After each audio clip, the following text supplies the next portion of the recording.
want to stick in the West here because news out of Phoenix this morning. The team announced that star guard Devin Booker has entered the league's COVID protocols, so he will miss tonight's game against the Blazers. That's on ESPN. And the Suns, remember, they're already without Chris Paul, who's out with a thumb fracture, and Paul's 6 to 8 week injury timeline. That butts right against the end of the regular season. So the Suns, their upcoming schedule, it's not that easy. You can take a look at it right here when they're facing the Bucks, they're facing the Heat, all of this without Chris Paul and Devin Booker. So Woj, it feels like it's been a while since we've seen a star enter the league's COVID protocols, and the league's regulations have changed as the pandemic has evolved. So what exactly is the process for Devin Booker to get back on the court here?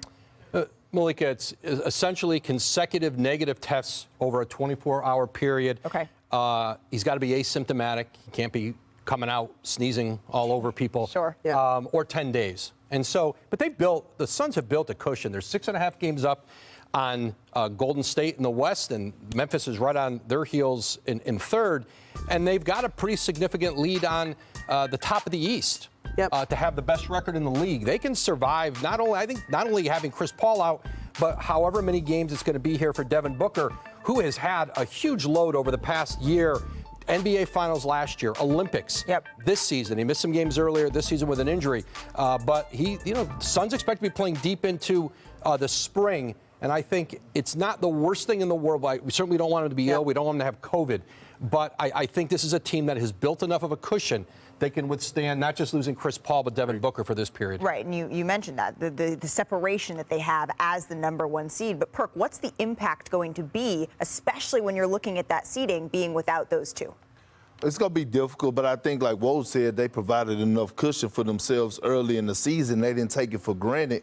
I think when you look at the Phoenix Suns, I want to point this out. It's Deandre Ayton, this is a special moment for him. Not only to show the NBA that he's one of the elite bigs, but to show why he deserves the money that he wants, right? We got to remember, Chris Paul is under contract, Devin Booker, Mikal Bridges got his deal. Like Deandre Ayton won his lettuce. This is his time to show why. This is the time to show up and show out. All right, the Suns' next 3 games are on ESPN or ABC as they finish out their homestand with games against the Knicks on Friday after tonight's game against the Blazers, before heading to Milwaukee on Sunday for the first time since losing Game 6 of the Finals. I'm going to be on the sidelines for that one. One bright spot for Phoenix, though, is that Cam Payne is probable to return after missing the last 16 games with a sprained wrist. All right.